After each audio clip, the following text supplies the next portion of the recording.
Diagnostic Excellence Summit. Thank you for joining us today. We are so glad that all of you could be with us. I'm especially happy to have Dr. Paul Rothman, Dean and CEO of Johns Hopkins Medicine, here with us today. For years, Dr. Rothman has been working to improve safety at Johns Hopkins and across healthcare. And of course, for the past several months, he, like all of us, has been laser focused on COVID-19. Dr. Rothman, thank you so much for being here. Oh, thank you, David. Appreciate inviting me to start the summit. So this is an extraordinary time for all of us, especially in healthcare, where we are so focused on COVID-19. And it's really exciting to get together to have a group thinking about some of the challenges that we have moving forward. You know, Hopkins, like many other academic institutions, has been very involved, and I would argue leading the way in this pandemic, from our research to our operations to the great folks in public health and epidemiology and engineering who have our website up, and also on the policy front. It's really great that David and the Armstrong Institute has organized a summit today about the diagnostic strategies with the pandemic. It's something that we think about a lot. And I'm really excited to hear about some of the issues that our speakers are going to discuss today, because it's bringing together folks from our School of Medicine, our School of Public Health, along with others from the university and from around the country. It is really one of the most important issues we're dealing with as we fight through the COVID-19 pandemic. Before I get started, I want to introduce David Newman-Toker, who's the host today. He's the director of the Center for Diagnostic Excellence here at Johns Hopkins. He's a professor of neurology. Most of his work had been focused on stroke diagnosis, specifically in the emergency room. Has developed really very interesting point-of-care technologies to help us diagnose vestibular strokes, and has been a leader in our Center for Diagnostic Excellence. And David, thank you for leading the summit today and for refocusing your work to really what is the most important topic that the world is facing, which is the COVID-19 pandemic. So look forward to hearing the speakers and learning more. So David, thank you again. Thank you so much, Dean Rothman. We are really grateful for your being here, and thank you for your leadership. I'm just going to turn to a few introductory slides and before we get started with the first panel.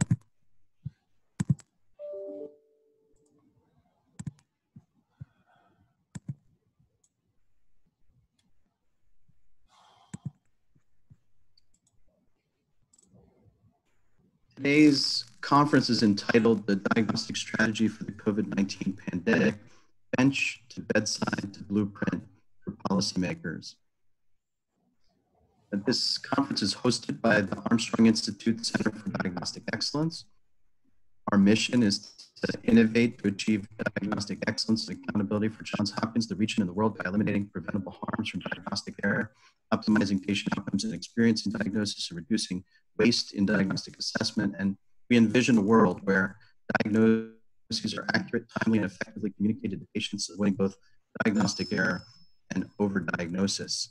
We see a future in which diagnostic processes are patient-centered, evidence-based, prompt, efficient, safe, and equitable. And I hope that we can start to move in that direction for COVID today with our summit. Again, I'd like to thank our leadership, Dean Paul Rothman, and the director of the Armstrong Institute for Patient Safety and Quality, Alan Kachalia, as well as Michael Armstrong on the right-hand side of your screen, without whose generosity the center would not exist. Your learning objectives today: number one, to describe strengths and weaknesses of SARS-CoV-2 diagnostic tests, including RT-PCR and antibody tests. Number two, to discuss clinical diagnostic issues in assessing COVID-19 and non-COVID diseases during the pandemic. And number three, to list public health and public policy approaches to optimize diagnostic strategy during the COVID crisis. The virtual conference schedule is broken up as follows. After this brief introduction, I will hand over to Yuka Manabe to lead a panel talking about the state-of-the-art science of SARS-CoV-2 diagnostics. It's an impressive panel of incredibly knowledgeable experts on diagnostic testing. We'll then have a session from 12 to 1 focused on patient and provider perspectives on diagnosis in the COVID era. It'll be led by Susan Peterson, Kathy McDonald, and featuring a presentation by one of our graduate students, Mani Kaita, as well as 5 breakout sessions, among which you'll have the opportunity to shift and share, which will be explained later on by Dr. McDonald. The final session will be led by Josh Sharfstein, a panel with Mark McClellan, Lucy Wilson, and Ashish Jha, our public health and diagnosis during the COVID-19 pandemic. And then we'll close with some summary remarks at the end. I hope that you can stay with us for the duration of the conference, and we're very excited.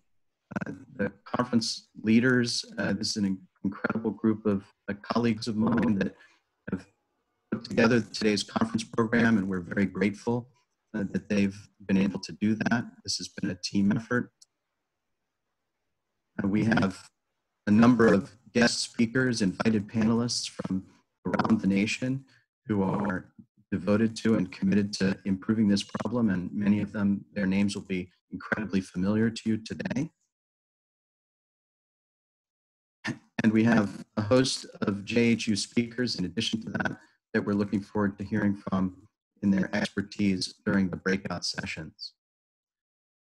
So with that, I will turn the conference over to our moderator for the first panel, Yuka. Take it away. So good morning. It's really a pleasure to be here at the summit and to be hosting this first panel on state-of-the-art for SARS-CoV-2 diagnostics. I have a great panel that is going to talk about everything from molecular through serological to perhaps diagnostics that have not yet been imagined. I wanted to start off just to orient everybody to a figure that we made that is really just for illustrative purposes. I hope you can see that. It's important to see that if you think about the course of illness, first people go through an asymptomatic phase, but even during this phase, it's possible to diagnose people using molecular diagnostics, RT-PCR. And then the symptoms start up and we can still see RT-PCR positivity, and that starts to decline such that by a median of 2 weeks, most people will have become negative, though there are people who can persist with RT-PCR positivity, sometimes depending on immunocompetency status and also due to other things, other host factors that maybe we don't understand yet. Then there's a time where antibody responses start to come up. This has varied depending on the literature and depending on the isotype of the antibody. If it's an IgM, it might come up maybe around a median of 5 days, IgA a median of about 8 days, and then IgG somewhere between 10 and 12 days. So you can see that depending on when you see a person to make a diagnosis after the onset of symptoms, you may want to use differing diagnostics to try to make the SARS-CoV or COVID-19 diagnosis. Interestingly, there's a first viral response phase and then a host inflammatory phase. And it's really this host inflammatory phase that perhaps contributes to hospitalization, acute respiratory distress syndrome, such that based on a Lancet article, maybe the mean time of death is sometime around 19 days. It has been seen in some articles that the total antibody does correlate with severity. Sometimes IgG can persist, and somewhere between 1% and 5% of people may never develop an antibody response. And whether or not you develop an antibody response, it may or may not then correlate with neutralizing immunity, meaning that you would then potentially be protected in the future. So we're going to sort of touch on some of these issues. To begin with, I would like to first have my panelists introduce themselves, starting with Heba and then going to Galit and then to Todd. So Heba, I'm going to mute myself. Please introduce yourself. Hi, good morning. Thank you so much for organizing this wonderful meeting. My name is Hiba. I am the director of the Molecular Virology Lab at Johns Hopkins Hospital, and I'm currently responsible for the molecular diagnosis of SARS-CoV-2. So I came from different places actually. So I had medical training in Egypt. I had microbiology training in the University of Kansas and at St. Jude Children's Research Hospital, and then I had medical microbiology training at the University of Rochester Medical Center in New York. And I joined Hopkins last year, just in time for the outbreak. And I will be happy to discuss our diagnostics strategy today. And I will hand it to Galit to introduce herself. Hi there. So my name is Galit Alter. I'm a professor of immunology and medicine at the Harvard Medical School, at the Ragon Institute, and the Massachusetts General Hospital. My laboratory focuses on the development of antibody-based diagnostics, both for diagnosing infections initially, as well as in understanding biomarkers associated with differences in disease outcomes. And I'll be talking about our efforts in the serological space to stand up assays that can help to diagnose individuals. Todd? Yes, thank you, Yuka. So Todd Merchak, I'm a program manager at the National Institute of Biomedical Imaging and Bioengineering within the National Institutes of Health. My primary responsibilities involve management of small business programs in the engineering space and imaging space. But with regard to this conversation, I'm also serving as a co-lead on our Point of Care Technologies Research Network program, which is a networked resource of 5 centers supporting point of care technology developers in translating, validating, and commercializing innovative point-of-care diagnostic approaches. Thank you. Great, thanks. So as you heard, and maybe as you all know, one of the first things that happened after COVID-19, at least in the United States, was an attempt to bring up RT-PCR technologies. And though there was one that was prepared early on, that one proved to be not enough, essentially, not enough to cover all of the diagnostic need. So Heba, maybe you could start by telling us a little bit about what happened here at Johns Hopkins and what you had to do in order to stand up a molecular diagnostic in our hospital system. Sure. Once the outbreak happened in early January, or I should say late December, the situation in the US at that time was not very clear yet. And it was not really until the beginning of February when the first CDC assay was available, and it had its emergency use authorization. However, at that time, the testing was really restricted to the CDC or certain public health labs or some of those labs selected by the CDC. At that time, we actually tried to contact the CDC and to contact the responsible distributing groups to try to get the CDC diagnostic kit, but we were not eligible at that time. And when there is a CDC EUA assay, we can't actually, as a lab, develop any diagnostic assay unless we get an authorization. But then the outbreak started to quickly evolve, and there was a critical need for increasing the capacity for diagnostics. And at that time, the FDA finally gave the permission to the high complexity labs to be able to develop their own assays and submit their own emergency use authorization for the assays that they decide to develop in the lab. So we right away started to work and validate an assay to offer testing at Hopkins. Our very first assay was live on March 11th. So it took us a very few days to develop our very first assay. So I will try to share my screen. Just 1 second. Just to show you a few slides.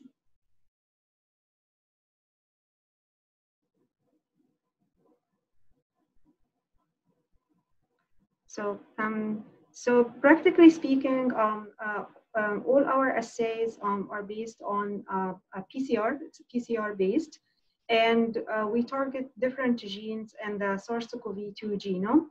And as Yuka mentioned, probably this detection of the virus is like an early, it starts earlier than other serology markers and so on during the course of the disease. And if you detect really the genome of SARS-CoV-2, this is a conclusive diagnosis. So this is for now, actually, or until now, it is the gold standard for diagnosing an active infection, or I should say a current infection with SARS-CoV-2. So the different molecular methods that are available right now, there are a lot of them that target different genes that include the polymerase or the S gene or the E gene. And in the lab here, so our very first assay that we went live with was this lab developed test. And right after this assay development, we started then to add additional assays. Now we have about 8 different platforms to run diagnostics for SARS-CoV-2. And the reason for this is that since we started offering testing in-house, we were faced with problems that started with supply chain issues for PCR reagents. And then we were faced with issues with extraction reagents, and then additional issues that are related to viral transport media and swabs and so on. So we decided that the best strategy to maintain testing capacity is to try to validate different platforms that will allow us to maintain this redundancy in testing. So we will be able to try to maintain a continuous or at least reliable supply chain if any issues happens with a specific company supply-wise. Also, we wanted to add platforms that can allow a quicker turnaround time, which include here, for example, this Cepheid expert assay that can offer the result. Heba, sure. Sorry to interrupt. I think it's not advancing. Are you advancing? So can you see my table? Nope, we are just seeing the coronavirus. Oh, I'm sorry. But that's okay. It's a very pretty picture. You should continue. You're doing explaining. Sorry, I think I'm in the... Hey, Heba, if you click on full screen, the bottom right, that it looks like a project, or if you go to slideshow and then click start. And then I would try to make it bigger. Perfect. There we go. All right, sorry. It's okay. So I think I was also on the wrong PowerPoint. So other assays that we added also offer a quicker turnaround time that include the Gen Expert. But however, we are still are facing issues with the supply chain that really limit offering this for larger group of providers. So we are limiting it, for example, to stat assays from the ED. So this is where we are right now, and I will call this like phase 1 SARS-CoV-2 molecular testing. And as of yesterday, we just crossed our 20,000 tests, and we passed 3,000 positive specimens diagnosed in the lab. So I described this as phase 1 because now we are thinking about phase 2 and what it brings from or what we need to do in order to assist with the next step, which is opening Hopkins, including research labs and outpatient clinics and so on.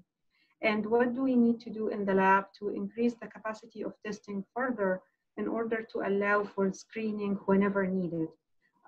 So I think I will stop here and take questions and open it for discussion. That's great, Heba. So just to say, I think you're getting a sense of what a heroic effort it was really in order to get diagnostic testing going here at Hopkins. It required being in front of the field to get reagents, and I really congratulate Heba for making it testing available for the whole Hopkins community, and also for leading her for her leadership within the state. So next, Galit's going to give us a sense of what it's taken to think about serologic diagnostics, and also what the Ragon Institute has been doing to stand up their own assays. Sure, thanks so much, Yuka. So I'm going to just share my screen as well, because I'm going to talk about some of the chaos that has emerged in the serodiagnostic space. So in late January, damage control was underway and the world's community refocused on the development of RNA tests. And that was clearly outlined just before. They were essential for supporting those who were seeking care. They were coming to the hospitals with symptoms of the disease. However, it wasn't long after the symptomatic individual started testing negative routinely on RNA tests that the need for serological testing became clear. While RNA shedding is transient and sometimes stochastic, antibodies usually do not falter. And just a week after infection, as you could describe, we can detect antibodies in nearly all individuals that are infected. Now, the government placed the responsibility on the scientific community to generate antibody tests, to which the community responded. But what happened, instead of generating high-quality assays, is that the market was flooded with ELISAs, thousands of different ELISAs, many of which did not work. And this led to the White House having to convene a serologic assay think tank and an advisory committee to raise the bar and demand the highest quality from antibody-based diagnostics. Now, the reason for a need for quality testing and assurance from the FDA was clear after thousands, if not hundreds of thousands of tests ordered in England failed to detect SARS-2 infection in people who were clearly RNA positive in a few days out from initial infection. And so what ended up happening is many groups, including groups at MGH, as well as this group at Stanford, shown here on the right, began to collect every single serological assay that they could get their hands on from across the US, as well as across the entire globe.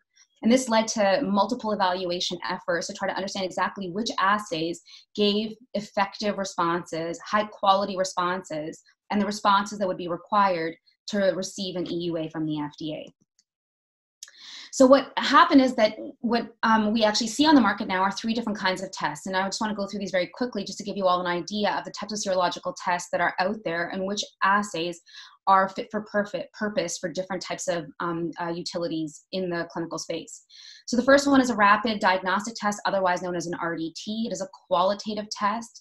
It is small, it's portable, it tests one individual at a time, and it just tells you if somebody is positive or negative. And the neat thing about this particular assay is that it gives you a response literally within minutes. The second type of test is an enzyme-linked immunosorbent assay that provides qualitative, also could provide quantitative data, although most commercial kits are currently only giving a yes or no answer. And the neat thing about this assay is we can run up to 90 different individuals on a single plate, even up to 384 individuals. So it really allows us to capture information quite rapidly. And this type of data comes out in just a couple hours. And then finally, the third class of tests that you mentioned are the neutralization assays that may tell us about the flavor of protective antibodies that may be most important to limiting disease. These tests are both quantitative as well as qualitative. These measure the ability of antibodies to block viral infection. These are lab-based tests, and unfortunately, these types of tests take days to measure. And so what ended up happening was that these tests started flooding the market. There was an incredible effort to try to really understand which tests would work and which ones would not. And in the end, what the Ragon Institute with Mass General Hospital did is to decide to basically build our own assay due to supply chain issues, as well as cost, as well as scale up. And so what the Ragon Institute did in partnership with Massachusetts General Hospital is essentially build our own assay. So I'm just going to zip through to that slide.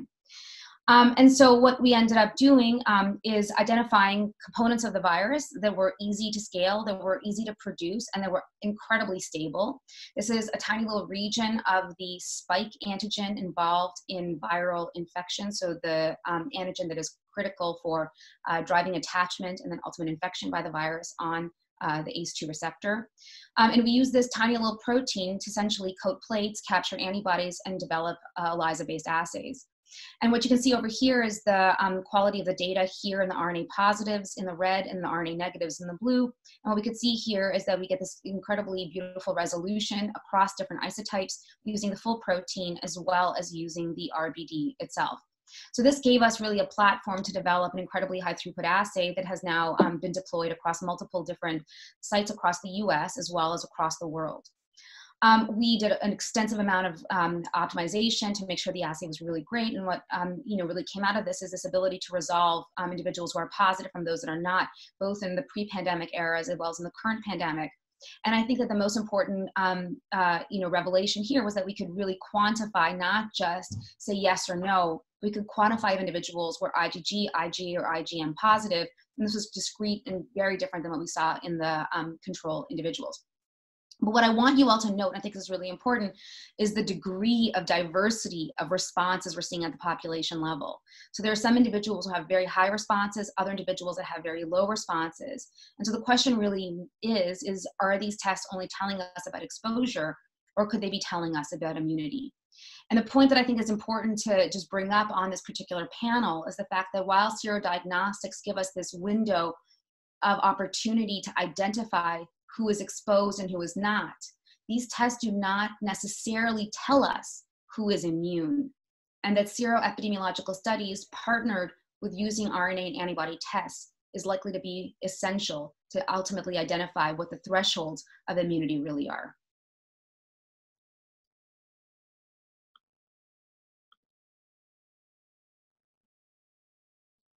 Thanks so much, Galit, for that overview. So with that, I'm going to move on to Todd, who's going to tell you a little bit about what the National Institutes of Health, and particularly NIBIB, is thinking about how to approach COVID diagnostics. Todd.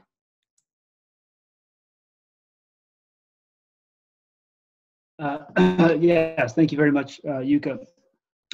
So I'm actually sharing with you today what's hot off the presses as of a few moments ago, where the NIH recently announced their new initiative aimed at accelerating the innovation and development pipeline of diagnostic tests for COVID-19. This is with a $1.5 billion investment from the recent federal stimulus funding to stand up what we're calling Rapid Acceleration of Diagnostics Initiative, or RADX, aimed at sort of a twofold approach. One is trying to stimulate sort of new and innovative technologies that can be used more at the point of care for detection of SARS-CoV-2, as well as looking to optimize and scale existing or advanced technologies that are already on the market. The goal of the recent stimulus funding and the goal of this initiative is really to get the American testing system to a scale that we need to be to allow for the ease of lockdowns and allow folks to go back to work and back to school, ideally by the fall at the latest. As a component of this overall effort, up to $500 million is being dedicated to the Point of Care Technologies Research Network that I described briefly in my opening remarks. And again, this is a network structure that allows for sort of the rapid intake of proposals related to point of care diagnostics in this space, very rapid screening, ideally with a turnaround time within a week, and selection of projects to move on to sort of a deep dive or Shark Tank phase where each proposal will spend a few days up to a week with the project management team led by business executives and medical device industry executives to really understand what the risks are with bringing the technologies forward and what milestones, timelines, and budgets would be required to move this to market rapidly. For folks to make it through that process with a detailed work plan identified, they will be seed funded with some initial capital to do clinical validation work towards FDA clearance or EUA, and then for projects that make it through those milestones, additional capital that will be deployed within the next several weeks with a goal of getting promising tests to market. This will certainly involve multiple partnerships, not just the NIH, but bringing in our colleagues at the FDA and BARDA as well for their expertise, from early stage research all the way through manufacturing, distribution, and clinical practice. This will also involve the private sector as well, especially when we're talking about sort of the supply chain, the scale up, the manufacturing. and distribution approaches. So we also have part across the diagnostic space as well as more broadly the manufacturing community to ensure that we have all the necessary components in place to achieve our aggressive goals of getting diagnostics scaled up by the fall. I can announce that this initiative is live now.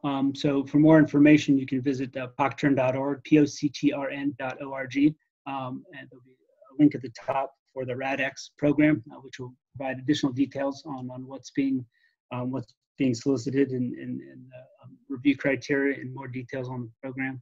At this point, our goal is to spread the word as broad as we can, so we can certainly use everyone's help. Make sure we're reaching all the innovators out there that have novel ideas, early stage as well as advanced ideas for testing, direct testing of SARS-CoV-2. And I appreciate your time and attention today. Thank you, Yuka. Well, you've heard it here first at the summit, $1.5 billion, which I have to say is truly fantastic, and I think can really move the needle of trying to get some good diagnostics out there for the diagnosis of COVID-19. So I'm now going to open it up to the audience. It's my understanding that Sharon has a question, which I cannot see in the chat. So I think that Vanessa is going to unmute you so you can ask your question live.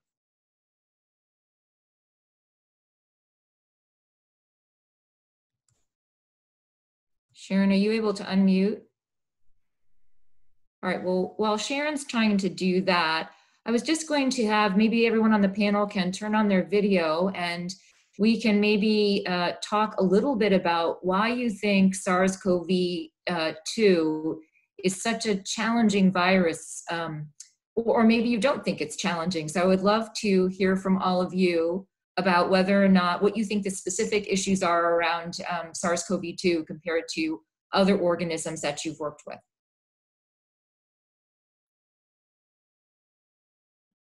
So maybe I can go first. Oh, Heba, do you want to go first? Go ahead. Oh, go ahead. I was going to say it's time. There's nothing really challenging about setting up an ELISA or an RDT. That is not challenging. The technology is there. It's been around for decades. I think the real critical issue right now is time, and it's reagents and scalability. So I think that it's developing systems to make sure that we are not resource limited when it comes to both the reagents as well as the funding that is required to push this forward. And so we're very thankful that Todd made his announcement today. But I think that what we really need is, we would need an extra couple hours in every day and a couple extra days in a week, and then we would get to where we need to be. But I think that the point is that by working together as a community, and not as individual entities, I think that's how we're making the biggest dent on this particular crisis. Right. I think that's right. I think we've come together as a community. That's great. Heba, go ahead, and then Sharon, you can ask your question. Go ahead. I think the situation with SARS-CoV-2 here in the lab is unique, and I have never experienced anything like it. So we were faced with issues of bringing sensitive diagnostic in a very short time. Then we were faced with supply chain. Then we were faced with capacity. And when we were almost confident about the analytical performance of our assay, we were faced with questions about the clinical sensitivity of the assay, which we didn't have much information about. There is a lot of uncertainties around all the diagnostics right now when it relates to SARS-CoV-2 and what they mean. What does it mean if there is a patient who is negative by PCR that is now positive with a high CT value? What does this mean? What does it mean when you have shedding by PCR for more than 3 weeks? Does this mean that this is infectious virus or not? Should we keep isolating the patient or not? So a lot of uncertainties and questions still around this virus, and we need to understand more. I'll give it to you, Sharon. You can ask your question. Go ahead, Sharon.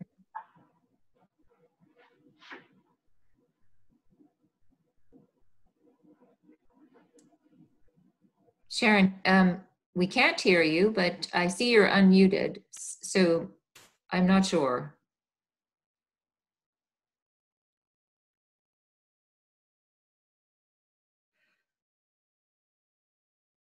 Okay, well, while we're trying to wait for her, it looks like there's another question here. What are the key questions that Todd would have for Galit? Are you scaling up her technology? So we're already having some matchmaking going on here at the summit. Todd, what would you tell Galit in order for her to quickly be able to access your opportunity?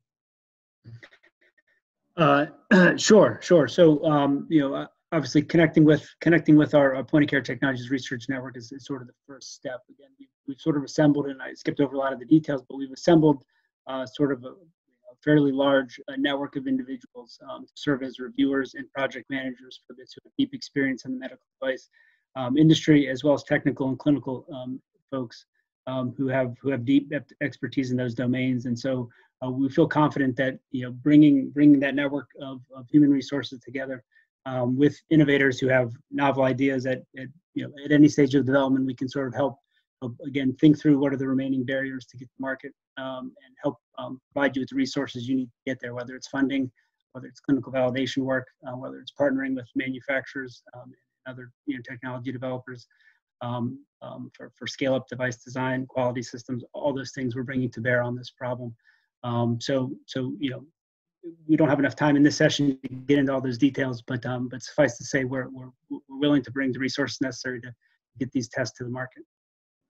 So that's great. So I want to follow up that, Galit, with, do you have an idea for how to make a neutralization assay that won't take days that we might be able to use? Or do you envision that we are going to use neutralization assays to figure out which isotypes are the most important in neutralization and then use that as a surrogate?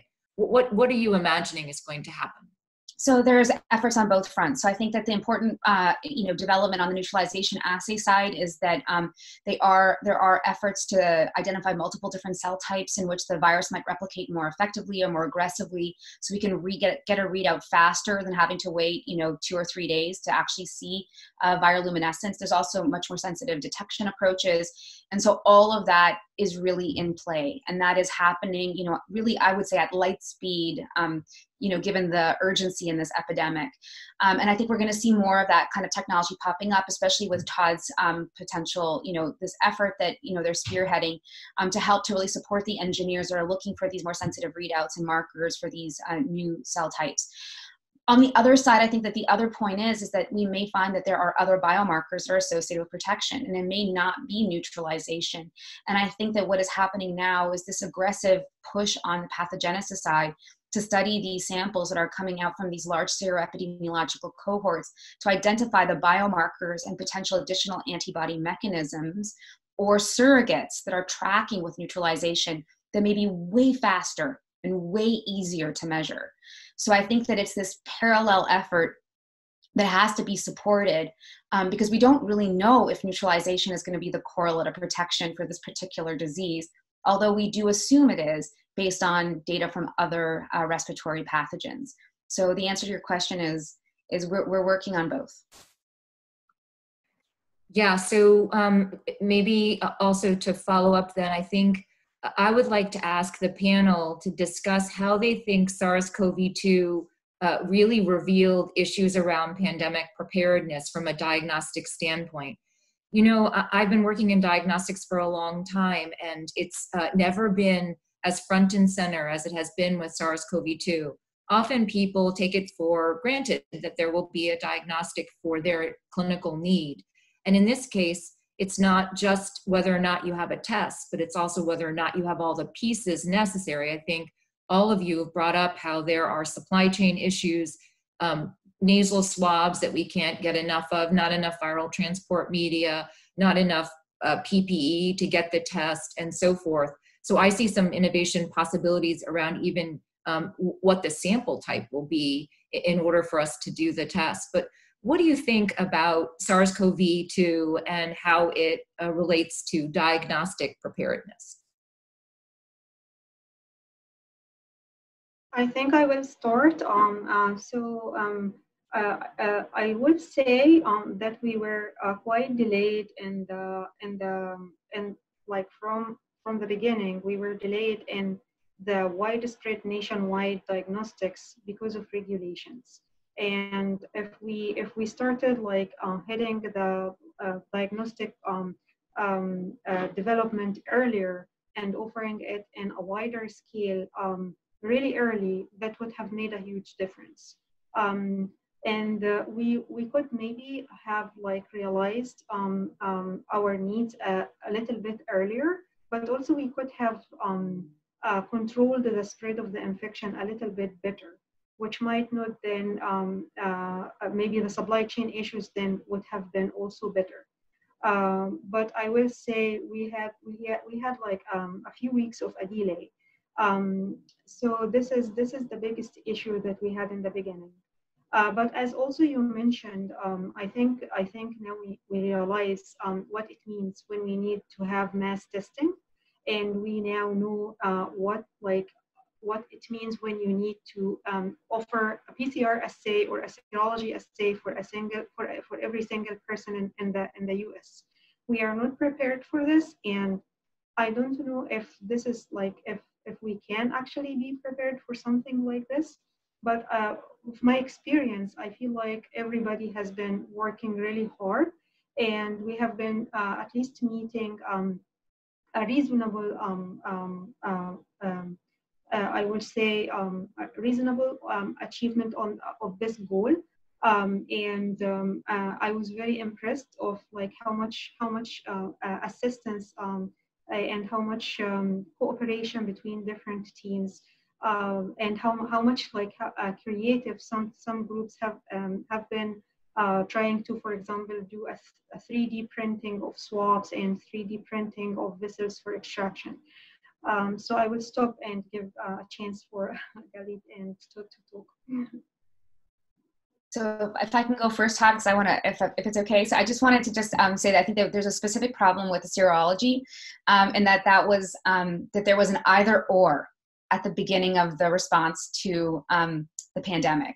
You know, it was, let's prioritize RNA and we'll think about antibodies later, and that cannot happen. And I think what is clear from this epidemic is that, you know, RNA gives us one window of opportunity to understand who's infected, and antibodies provide another one, and it cannot be an either or.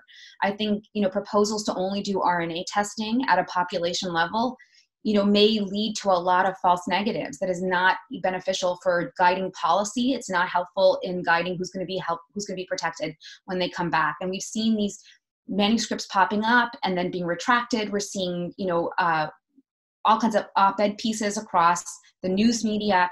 And I think it's incredibly important to understand that these two technologies linked together is what helps us understand who's infected and who's exposed and who might still be infectious.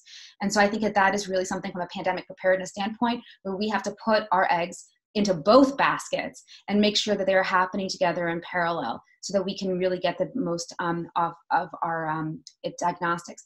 And then I think to Todd, I think that, you know, what I was hoping that you can address as well, if I can, from a panelist to a panelist, ask the question as you answer the question, is, you know, there's obviously a lot of interest in, you know, driving innovation. And we need really interesting kind of neat little devices.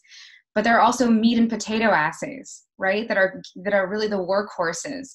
And it's not clear to me how much is going towards these, you know, very basic PCR tests and ELISA tests. It may not be, you know, a 22nd century assay, but they are assays that really, you know, can be scaled and can really be effective. And so I guess my question to you is, from a pandemic preparedness standpoint, how much of the effort is placed into these standard workhorse assays versus what is truly going to be innovative?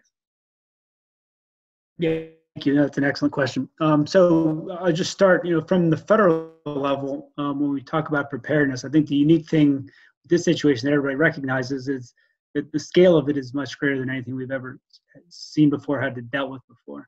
You know, needing tests in every corner of the country at various clinics, and you know, I think from the start, you know, obviously we would have been in a much better situation had we had, you know, diagnostics in place so we could start tracking and doing the surveillance, because that'll allow us really to help with this distribution problem of where to send resources and when and how much. This has been a massive challenge. I think we've learned a lot over the last several weeks in terms of existing testing infrastructure and what's currently working and where the gaps are. So we have a pretty strong understanding of where the support needs. I think, you know, the unique point that we're at right now is that, because most of the economy has kind of stopped, everybody's turned around and focused on this issue. So we have the full resources and capabilities of all the private sector and public sector in the United States sort of looking at this. And so we're currently organizing all those folks. Really, to your point, this $1.5 billion, as it was announced today, is going to be a multi-pronged approach. So there's some of that funding that will be going towards scaling up and optimizing the current existing infrastructure that's there. Working with those manufacturers that have these PCR-based tests and other assays to figure out how to increase throughput in the near term. So we have testing, and that's currently being done, and that will be rolled out in the near term. The real point of the innovative diagnostics is to get, because if we're going to really truly do massive screening before we get everyone back to work in the fall, we need much better screening tools in terms of sensitivity and specificity for detecting the virus itself. We won't be able to have, Americans won't be able to have the confidence to leave their house, go to events, public spaces without a good sense of knowing who's carrying the virus. And then on top of that, and this this is another ancillary piece to this that we're working on, is really the digital health platform is kind of what's going to tie all this together, because the testing itself is great, but that needs to be tied together in a broader EHR framework, so we can do contact tracing in a much more efficient manner. And so we are working with the private sector on a broad smartphone app that will be in place to convey the data and use that for really hoping to contain this virus. So that's great. So I think we've heard a little bit about how to have a more global approach with meat and potato assays, as we've heard from Galit, but then also to think about where innovation can be the most effective in moving the needle of public health. So there's a couple of questions that have come up on the chat. I think that you piqued a lot of interest, Heba, with your "became positive again" comment, which I think has made some of our audience wonder what that means. And the second one was, I think, towards Galit, any estimates on the sensitivity of serological studies in comparison to PCR? That's a tough question, but I think you're going to have to reframe that the way you want to answer it. So maybe I'll start with Heba on "became positive again." I think we have to become positive in this situation.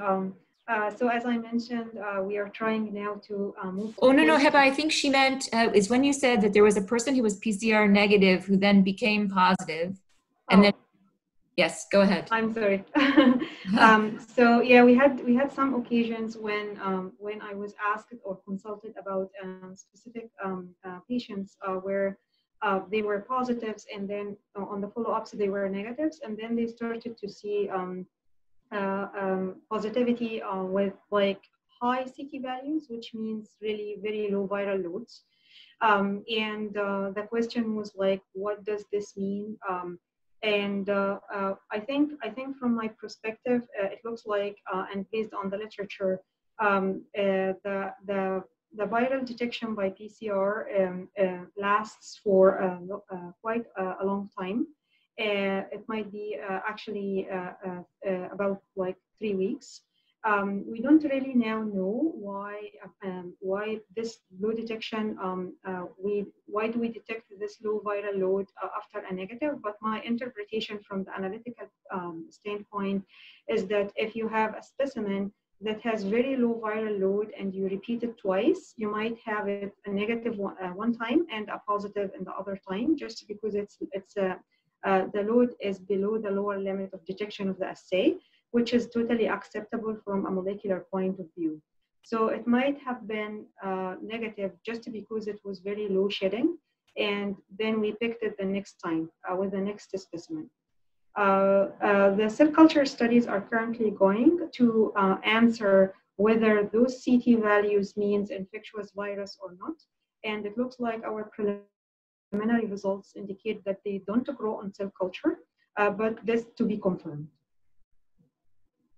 Thanks. So just to clarify for those of you in the audience that don't spend a lot of time in the lab, CT stands for cycle threshold, and it's a PCR term to show how long it took to amplify the target DNA or RNA in the PCR reaction. And so the important part of that is that high cycle thresholds mean there's not that much DNA or RNA to be detected in a PCR reaction. And so I think that that is a quantitative part of what is actually reported as a qualitative assay. So what do I mean? You get an answer from Heba's lab that says yes, positive, or no. So detected or not detected. And there is a level above which we would say it was not detected. And that is determined in a lab developed test by the lab or in a commercial test by the manufacturer. And I think it's important to understand that. So it gets reported as a qualitative, but you can actually go back and look at the assay and quantitatively see what the cycle threshold was. That is not reported to you though as a user.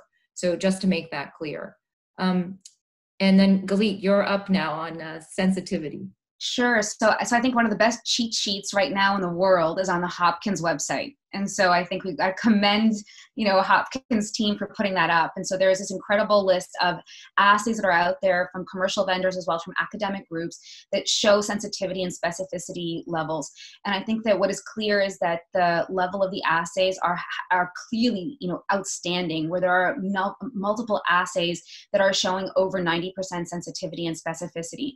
And so I think what that tells us is these antibody tests are extremely good. Now, what I think is important to note is what type of samples they're using to assess their sensitivity and specificity. So most of these individuals, most of these groups are using convalescents that are weeks out from infection. And so they're getting these beautiful discriminations, kind of like what I showed you guys, that's like, 95% and above sensitivity and specificity on those assays. And so they're absolutely incredible at defining those who have experienced SARS-CoV-2 and those who have never seen it before. The issue is that early on in the disease course, as Yuka had shown you with the trajectory of the antibodies, is there's about a 5 to 7 day window where sensitivity and specificity is really not that great. I mean, I think specificity is there. There's no question the assays are working. The sensitivity issue is that at about day 5, we're only about a 50% sensitivity in some of these assays, but there are new higher sensitivity assays or single molecule quantification approaches, Todd, which I'm sure you've seen from some of the developers that are out there, that are picking up infections even at day 3 by looking at IgMs and IgAs. So I think that we're getting closer to developing tools that will pick up the response earlier on. What my feeling is that from a seroepidemiological standpoint, if we understand the sensitivity issues with early infectious disease, we can bridge the gap and add RNA testing with antibodies to really get a feel for what's going on at a population level. Within our clinics, we do this anyhow, where we're coupling RNA with antibody anyhow as we progress in this epidemic. And so I think that we have a good feeling based on this knowledge of what sensitivity and specificity looks like to be able to use these tools in a complementary way so that we can really understand what's going on with the disease. Okay, so I want Tom to know that I'm going to leave his question to the next panel, which is what would you most like to see legislators and policymakers do to remove barriers? I think that's coming up this afternoon. I think I'm going to wrap up here so that we can stay on time and David remains my friend. So first, just to say, we have very good RT-PCR tools. We also have very good serological assays that are currently being used primarily on blood. I would say that these are going to remain the workhorses as we start to potentially reopen up our country and reset. I think they're going to remain the tests that we use. I think there's great optimism that there might be ways to tweak those assays, have innovation, decrease the level, increase the sensitivity of the assays, and perhaps think differently about how we merge all of that information to understand what's happening with the pandemic here in the United States and worldwide. Secondly, I think we learned something about pandemic preparedness, that having good assays alone is not going to help in isolation, that we need to think about supply chain, we need to think about what's necessary to do those assays, and about the people who are taking the specimens, and maybe to think more creatively about times where self-collected compared to clinician-collected might be a way to go. There are clear gaps in our research knowledge. What are the important isotypes? When do they come up? In whom? Does the severity of the illness matter in terms of what your immune response will be? We know all of these are likely true, but the granularity is still not there, and I think there are clear research gaps. And finally, I always like to say, I like to rib all of my engineering friends. In this case, it'll be Todd, since he's the one on the panel. I'm always amazed at how bioengineers are so much more optimistic than doctors. Doctors tend to be pessimistic about everything. And maybe we will take a page out of the bioengineering book, realize that it takes a village for us to move forward and remain optimistic. And I leave you with my favorite African aphorism. I lived in East Africa for 5 years, and it was always, if you want to go fast, go alone. And if you want to go far, go together. So hopefully this is the beginning of more collaboration. It's like drinking out of a fire hose. I've never had as many emails as I've had during the last 8 weeks.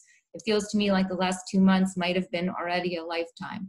But we remain enthusiastic, remain hardworking, and we will still continue to do what we do in order to make sure that we do our part against COVID-19. So with that, David, I shall pass over to you and thank all of my panelists for participating. I really appreciate it. Your viewpoints were invaluable. So with that, David, off to you. Super, an amazing panel, Yuka. Thank you so much. Heba, Galit, and Todd. This was just an amazing opportunity for us to hear on the inside all the details of where diagnostic testing is at around the COVID-2 virus.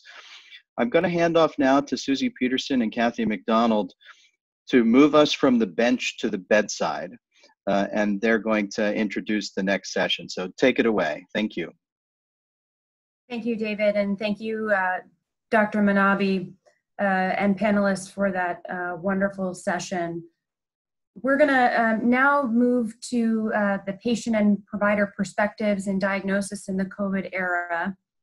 In a few minutes, we are going to be breaking into shift and share sessions, which Kathy McDonald will describe in a few minutes. Those sessions include point of care ultrasound, telehealth diagnosis, responding to patient experiences and concerns in the midst of the pandemic, preparing for the second wave, and clinical data repurposed for diagnosis and tracking in the outbreak. But before we move to the shift and share sessions, we want to return to the core of what we do, which is the patient. As a frontline clinician in the COVID era, it is clear that there is a sense of fear often for patients who are accessing care at this time. And it's amplified by a lot of factors, including sort of spacesuit-like PPE from the providers, these atypical care environments like tents that together are reminiscent of something out of the movie E.T. And it's further exacerbated by things like visitor restrictions that prevent patients from having support from family and friends at difficult times like this. So this morning we have Mani Kaito with us, who is going to share a recent experience that she had accessing care during this challenging time. Mani? Hi everyone, can you all hear me? Yes. It's a real pleasure to be on this panel and to participate. I'm a PhD student in health policy and management at the School of Public Health. But today I am presenting my perspective as a patient. I think that my dual identities as patient and researcher are very interesting for informing how one can navigate the healthcare system, and kind of it presented a little bit of this out-of-body experience. The patient was in the room, but the researcher was out in the atmosphere just observing and trying to take in data. But in the next just handful of minutes, I'd like to share a little bit about my experience, and my intention for these next few minutes is that my experience and my thoughts would inform your own self-reflection and inform the way in which you conduct your own research and develop your research questions. Because after all, science is more or less the study of how the world works. And as researchers, we like to remove ourselves from the experiments. But in the case of social science, we are inevitably part of the data as well. So I'll begin with the end, which is that I went to the ED in April. So right in the middle of all the coronavirus fear and media going on. And it was a pretty scary period for me. What I realized is that the heightened awareness during this period really, in my opinion, increased barriers to diagnosis. And when I think about diagnosis, I really see it as a pathway. And it begins before you even make it to the ED or to the healthcare system. So diagnosis really begins with the patient's own acknowledgement of his or her own symptoms. So I had been feeling shortness of breath and chest pain, and sadly, I feel as though it took me too long to get to the ED. And the reason why is because I was afraid. And I told myself, well, perhaps my symptoms are not that bad, because if I go to the ED, maybe I'll catch coronavirus, or what if I already have coronavirus? Am I even going to be able to take care of myself? So I already had that barrier that to a certain degree prevented me from engaging with the healthcare system. Then I put my researcher and public health professional hat on and really decided that the wise thing to do is to engage with the healthcare system. Better be safe than sorry. And then once I was at the ED and I actually began the formal engagement with the healthcare system, my interaction with the providers were a bit tense. You know, everyone is definitely worried. Could she be a coronavirus patient? Maybe not. I only had one of the trigger symptoms, so they weren't quite sure what to do with me. And I find that also our communication was a little bit tense. There was some questioning of whether I was actually experiencing these symptoms, being that I'm young and I don't look sick. But in that moment, you know, it's really important as the patient to just try and be clear with what it is that you're going through. And then once I left the ED, I received an unspecified chest pain diagnosis, which, suffice to say, is not incredibly helpful. I didn't completely understand my diagnosis. So that's continuing along the diagnostic pathway. Does the patient even understand what's going on? Very deep within the paperwork, I saw some information about perhaps another viral infection, viral pericarditis, and that actually was pretty informative.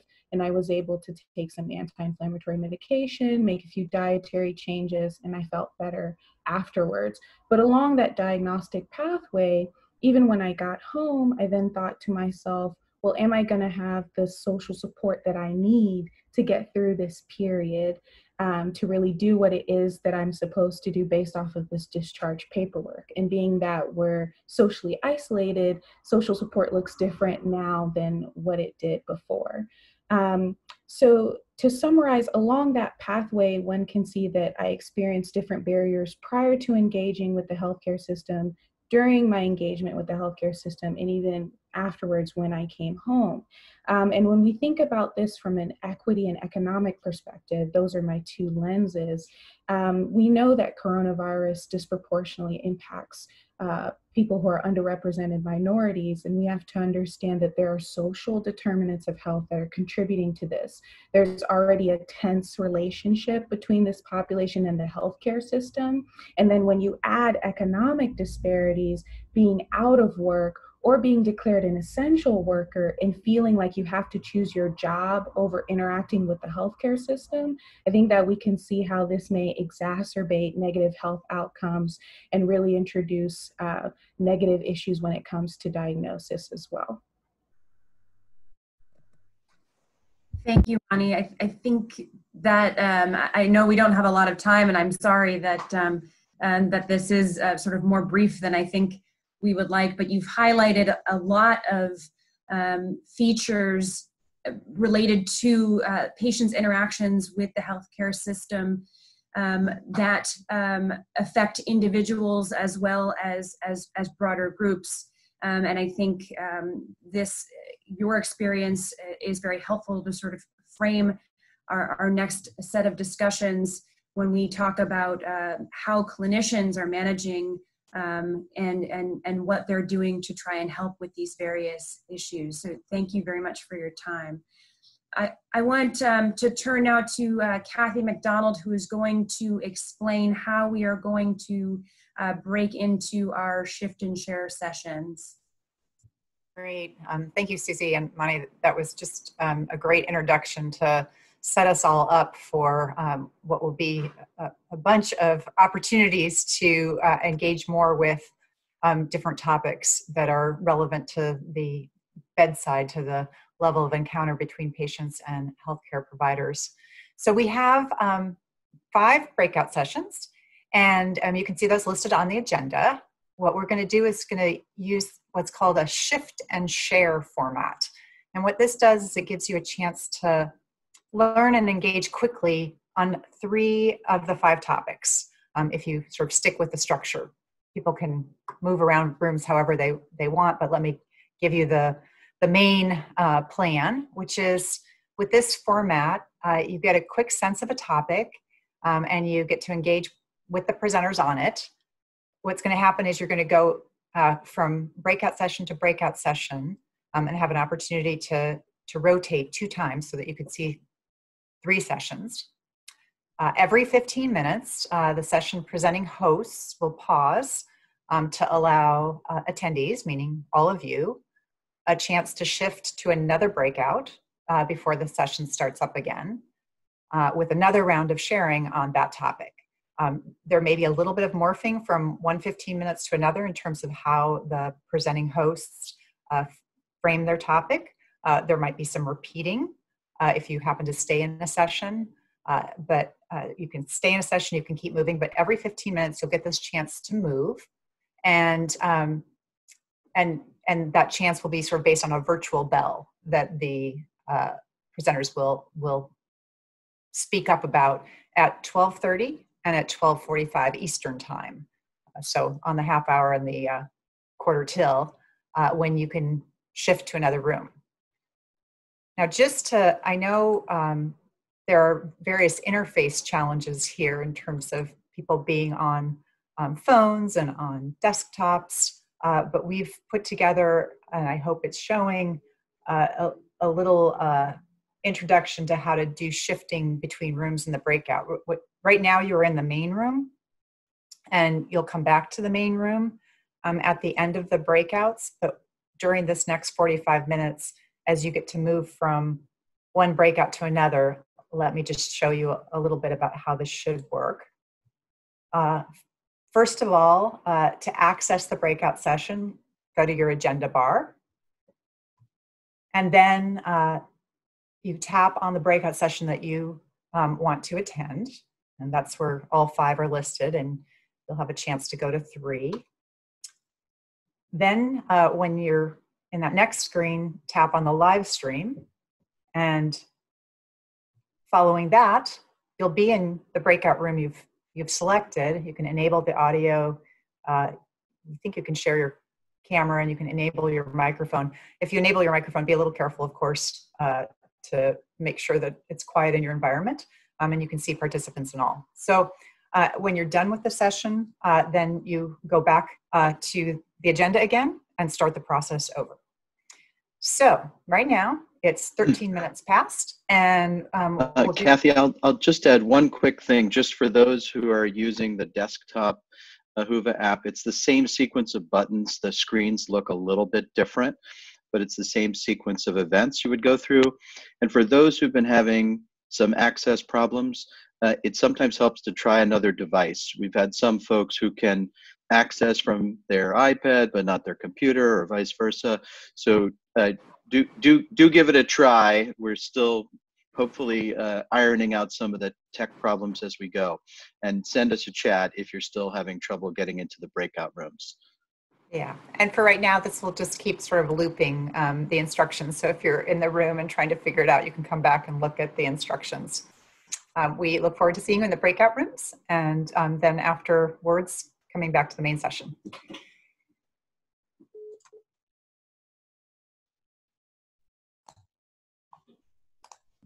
Okay. All right, fantastic. I think we're ready to go. It's been an interesting session so far. We had a great series of breakout meetings, and now we're here for a panel on the public health perspective on diagnostic testing. And I'm really pleased to introduce two panelists. We may have a third dropping in midway, Mark McClellan, but we'll jump in right now. And so it's my pleasure to introduce Ashish Jha, who is the director of the Harvard Global Health Institute and a professor at the Harvard School of Public Health and the incoming dean of public health at Brown University, and Lucy Wilson, who is a professor at the University of Maryland, Baltimore County in emergency services and formerly served as the chief for emerging infections at the Maryland Department of Health. And I'm Josh Sharfstein, the Vice Dean of Public Health Practice and Community Engagement at the Johns Hopkins Bloomberg School of Public Health. So we're going to jump right in. And first question is for Ashish, Dr. Jha. How many tests do we need to control this disease? From a public health perspective, you know, not what does this one patient need, but how many tests do you think we need? Yeah, Josh, so thanks so much for having me on. And to answer the question of how many tests we need, the first thing we really want to think about is what are we trying to use the test for? And as you might imagine, there are just a whole series of estimates out there of what you want to try to achieve with testing and how many tests you need to achieve that goal. So we put out a number about 2 weeks ago where we said that in order to begin to open up our economy again, we should be doing at least 500,000 tests a day.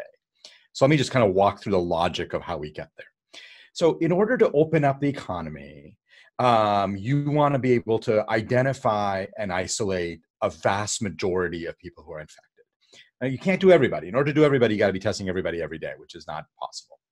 And so we began with a strategy that said, if we begin with people with even mild symptoms, and then we contact trace everybody who is positive and test all the people that they've been in contact with, we'll pick up hopefully a whole bunch of asymptomatic people that way. And using that strategy, we think we have a pretty good chance of capturing most people who are infected, symptomatic and asymptomatic. And then if you just run the numbers based on what we think the size of the outbreak is going to be for the country in early May, we come up with about, let's say, between 500,000 and 700,000 tests a day. And that compares to where we are now, which is what? Yeah, so we're at about 200,000 tests a day, and that actually is an improvement. We've been stuck at about 150,000 for almost a month, but just in the last 4 or 5 days, we've seen an uptick up to about 200,000. So still far from where we need to be. So I know that you would agree with this. It's both the number of tests and making sure that the tests are used for those purposes and for the right thing. So I want to turn to Lucy. Dr. Wilson, tell me what your top priorities for tests. If Ashish can wave his magic wand and get 500,000 tests, 700,000 tests a day, where do you want to see them used and for what purpose? So, I mean, as we were already discussing, there are so many different reasons to have tests. The tests are for diagnostic purposes, so guiding therapy and for infection control. Also, potentially, and at least in the future, to determine immunity and vaccine eligibility. But for public health, especially for disease activity. So looking at the shape of the epidemic and where services are needed. So in terms of a public health wish list, I think it would be obviously passive surveillance where you're monitoring tests through reportable lab diagnostics to public health. So you can just measure the quantity of tests, and that tells you how many tests are available and how many people are positive. And most states have required having both positive and negative test results. So you have a numerator and a denominator when you're looking at your disease activity. But then really thinking about sort of what in terms of active surveillance, because that's passive surveillance. So thinking more about active surveillance, what do you need in public health? You want to have this sentinel surveillance or targeted surveillance. And so you want to really use testing in certain populations as a proxy for overall activity. So with a lack of enough testing to test everybody, at least currently, you can do a lot of sentinel surveillance, and I can go into that more if you'd like me to expand on that. Maybe an example or two. Okay. So, so for targeted sentinel surveillance, you can look at different age groups. You can look at vulnerable populations. So you might specifically be looking at testing in nursing homes and assisted living, or looking in vulnerable populations like in corrections or in homeless population, looking in geographic locations, looking at people with certain comorbidity, looking at work. So are you looking at if our business is going to use testing to determine whether their efforts are effective, or looking at healthcare workers, that kind of thing. So let's take a step back. Let's say we've got clearly the care of very sick patients. That's a high priority. Clearly, very high-risk settings like nursing homes and jails and prisons and shelters. You're going to want a lot of testing to respond to outbreaks and be able to intervene as part of outbreak response. And as she said, you want people with symptoms to be identified and their contacts as quickly as possible to be able to shut down the infection. All those are public health purposes. Anything else you would put on the high priority list? I can go to either one of you there. Did you mention healthcare workers? Sorry, healthcare workers. That's a good. That would be number 4. Healthcare and maybe other essential workers. What kind of testing would you like to see for healthcare and other essential workers? Maybe Lucy, I'll go to you first. Sure. I think it's most obvious that frontline healthcare workers and hospital healthcare workers could use more testing to determine whether they are themselves infected, whether they're at risk of infecting other patients, and whether they're at risk of infecting their families and the community. So certainly there. But then we understand there's sort of a dearth of testing among what we're calling essential workers. So sort of public-facing frontline workers, food delivery, groceries, transportation, those kinds of things. So doing some testing in that area. And we say testing, we're beyond testing for symptoms. So obviously any of those people start coughing, have a fever, got to get them tested just like everyone else. What other testing are you talking about for those particular public-facing occupations? You know, and obviously, Ashish, feel free to jump in there too. Like when you say we want testing for them, what kind of testing are you thinking? Well, I think we're testing for the virus. I mean, I think one of the issues is, we can talk about immunologic testing and antibodies and whether it confers immunity, and that's a super important issue. Right. We'll get there. Yeah, I was going to say we're going to largely get that separate. I think you're looking for active disease, because what you're trying to figure out is, are they going to spread it to other people? And so do you think healthcare workers should be routinely screened, even if asymptomatic? In other words, when we're talking about testing these populations of essential workers, are we thinking about testing beyond just for symptoms, for example? So, as has been discussed, asymptomatic infection is a concern and is very common. And if you look even early in Seattle in the first nursing home outbreak, the CT times, so the cycling thresholds were the same for the asymptomatic patients as the symptomatic patients who were positive for COVID-19. So I think we believe that people who are asymptomatic are highly infectious, just like people who are symptomatic are infectious. So testing people who are both symptomatic and asymptomatic is very important for disease control.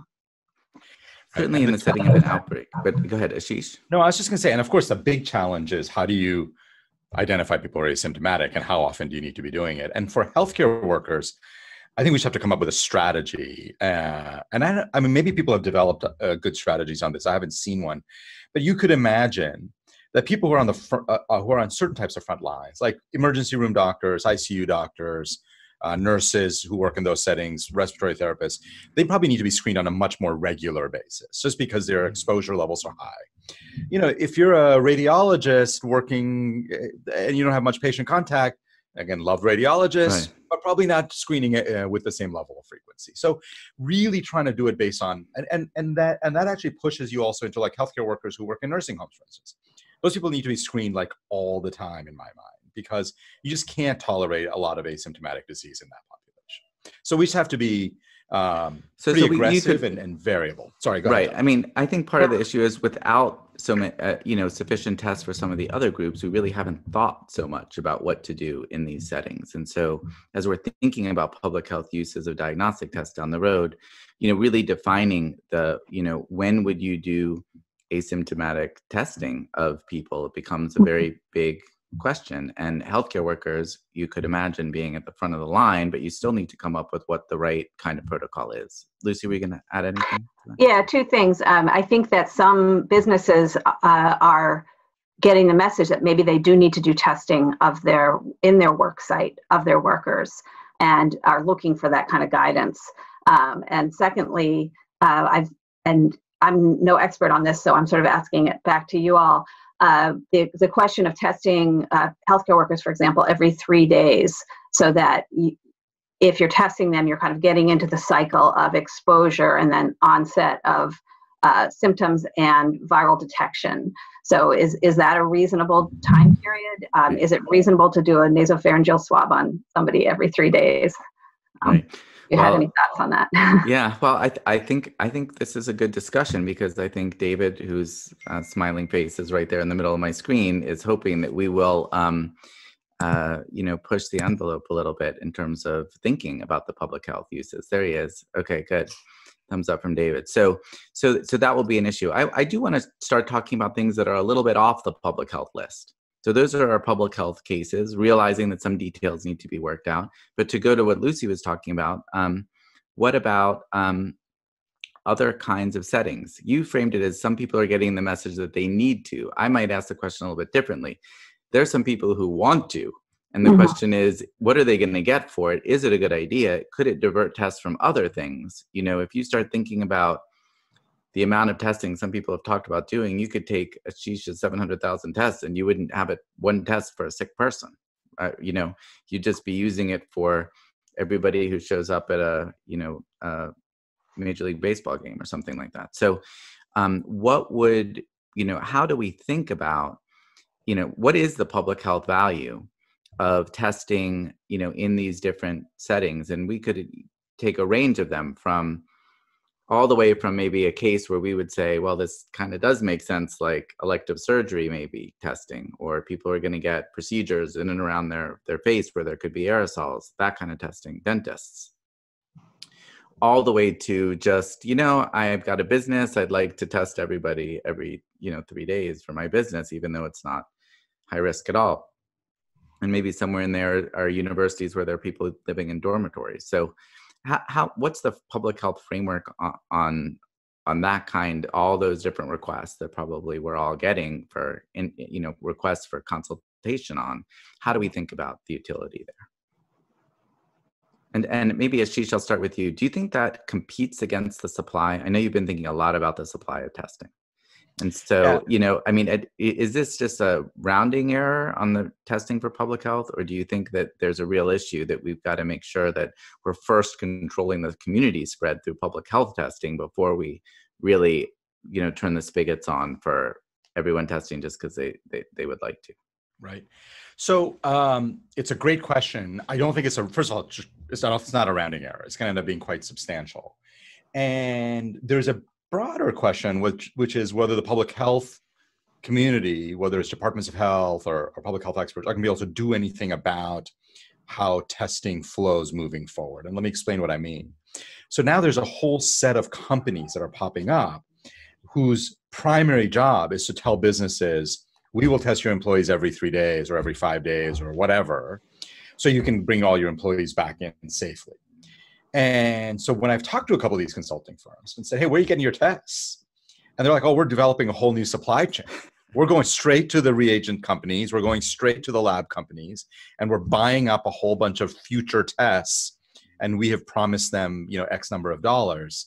And so to the extent that that expands the playing field, I'm fine with that, right? More people getting tested, the better. But I worried a lot that I don't think this is expanding the field, that what it is doing is blocking up a whole bunch of supply chains that then when public health people want to try to expand to testing in nursing homes, they're going to find that it's going to be difficult because the companies have already signed a contract with this consulting firm to do 100,000 tests a day for businesses. So that's going to be a challenge, and it's going to be a policy issue for us that we're going to have to deal with.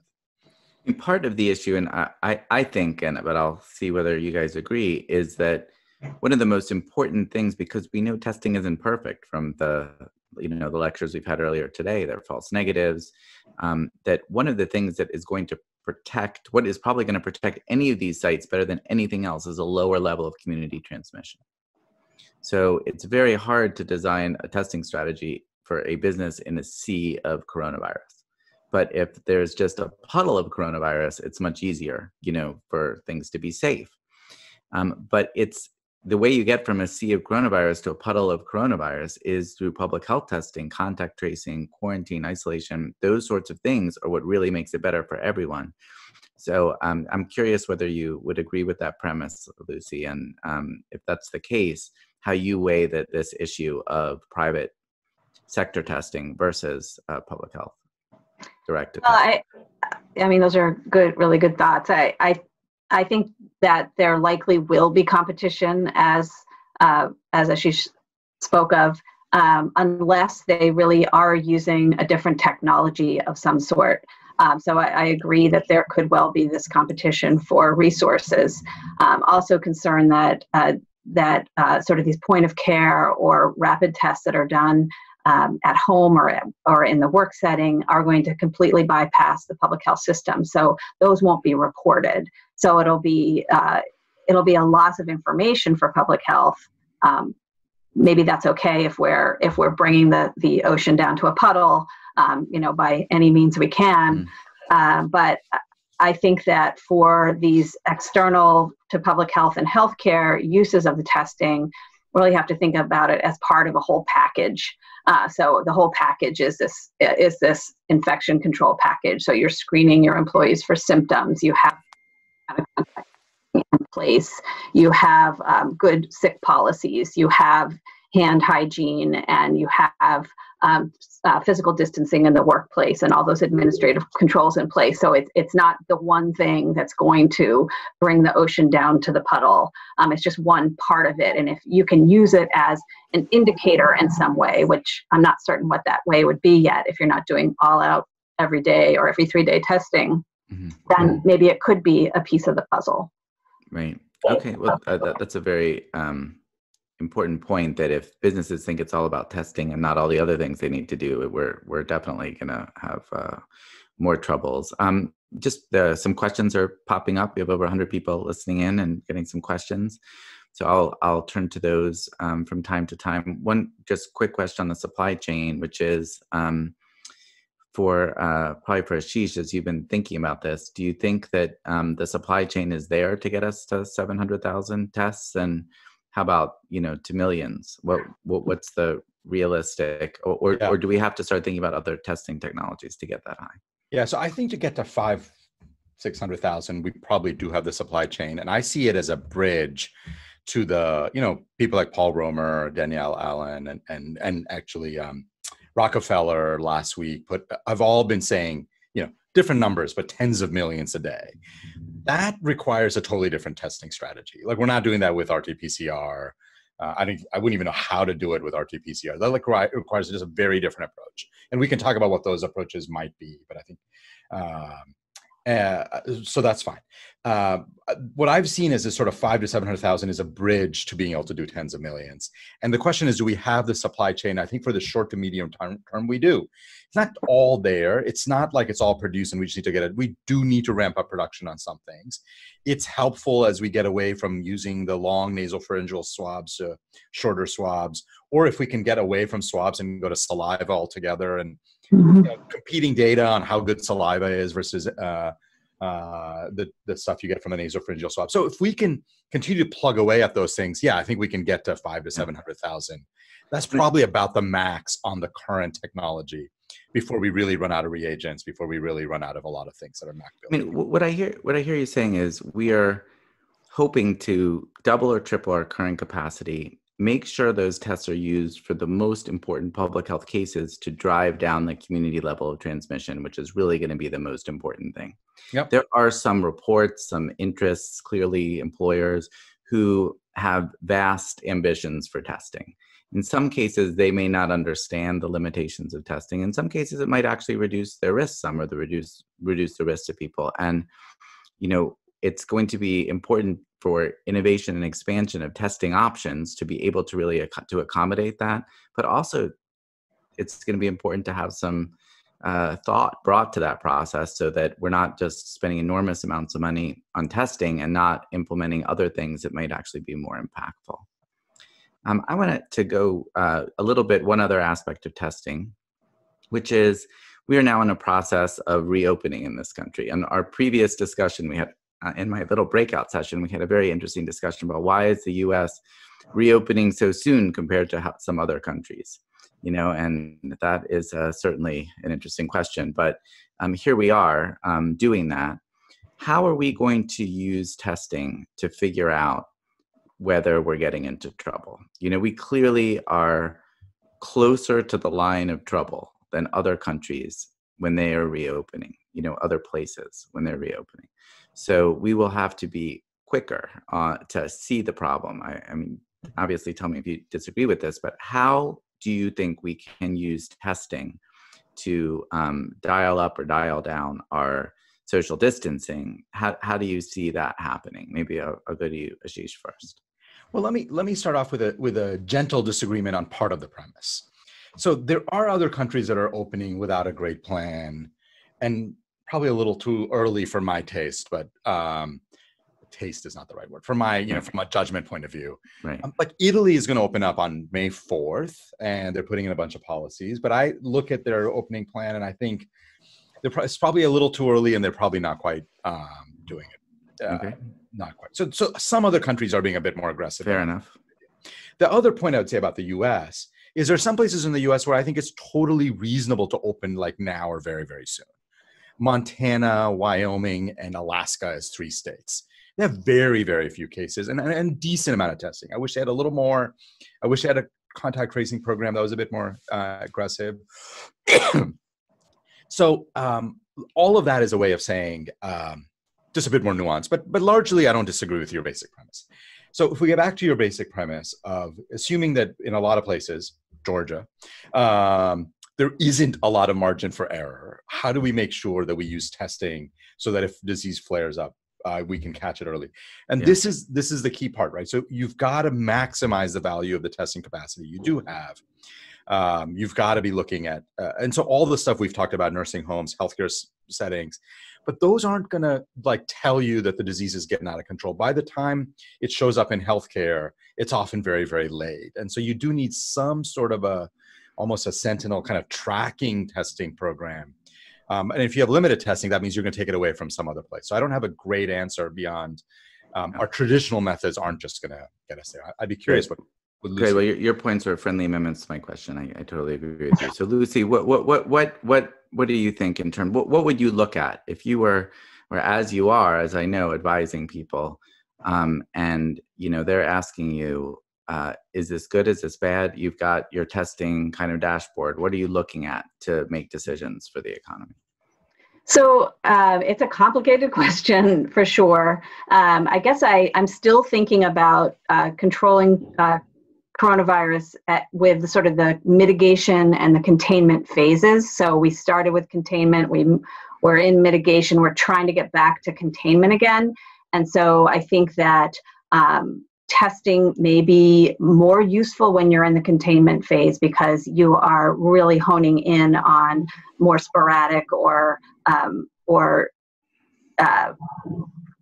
issues that you can tackle. So that using tests may really be different in different states. Like Montana, testing may be critical in Montana because they're in a containment phase, whereas testing may be less useful in a place where there's much more widespread disease. And so you're kind of combining it with your other proxies of illness like hospitalizations, outbreaks in vulnerable settings. You're looking at your death rates, you're looking at your percent positives, maybe even be looking at, discharge diagnostic codes, maybe looking at use of EMS and all those things. So you're putting it into that package, but it's not everything. Whereas if you're in that containment phase where you're doing your testing and your contact tracing and your quarantine and isolation, testing is so important in that setting.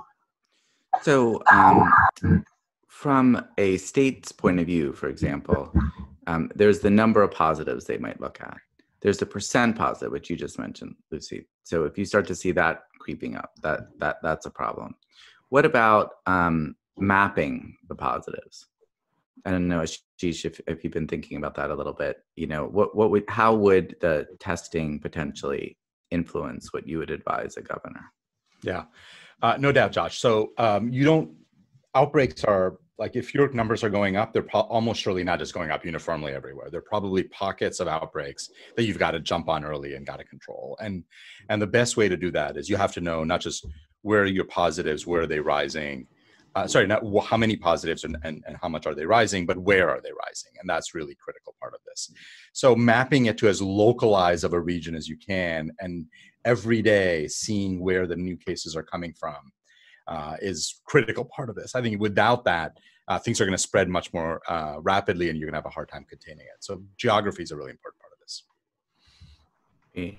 We got a good question here. What country's testing strategy do you admire the most, and why? Well, early days, it was, I know everybody talks about this, but it was South Korea and Singapore. And it's just, I think both of them, and Taiwan to a large extent. But maybe if I had to pick one, I would say early days, it was South Korea. It was large volume. There was a huge component of tracing and isolation as a part of it. And they just ramped up very, very quickly. And that's how they got the disease under control. And in many ways, they showed, I mean, I like the Singapore strategy, but remember, Singapore is like a single city state that has a loose affiliation with freedom, and is very, very, and it's just my way of saying they're a little bit, it's a little more restrictive society. A little restrictive society. And so whether you could translate that to the United States, I'm not so sure. But South Korea is, in many ways, it is bigger, it's more complicated, and they pulled this off. And when I look today, Germany is doing a very good job. Their percent positive rates are around 7%. Their testing per capita is the equivalent of about 500,000 tests a day for us. So lots of places have been able to do this, both in terms of volume, but also in terms of the tracing and the isolation stuff that needs to come with testing, because it's not just testing. Can you walk through some of those other metrics that you mentioned? So testing per capita. And do you see that as a important kind of public health view on testing? And also you talked about the percent positive as a sign of whether we're doing so much testing. Maybe just a little bit of background on those. Yeah, so testing per capita is interesting because, of course, the thing it doesn't fully capture is the size of the outbreak, right? So if you have a very large outbreak, then you just need more tests. So sometimes people say, well, we're now doing more tests per capita than South Korea ever did. But South Korea's outbreak never got that big. So there is a bit of a relationship between, given the size of the outbreaks, testing per capita matters. The only other reason I like testing per capita is a lot of Americans, or a lot of political leaders, actually, not most people don't think this, but a lot of political leaders in the United States say 500,000 per day is a fantasy. No country could ever achieve that. And so it's just helpful to say, well, Germany on a per capita basis is achieving it. It's not a fantasy. So it's more about sort of a proof of concept.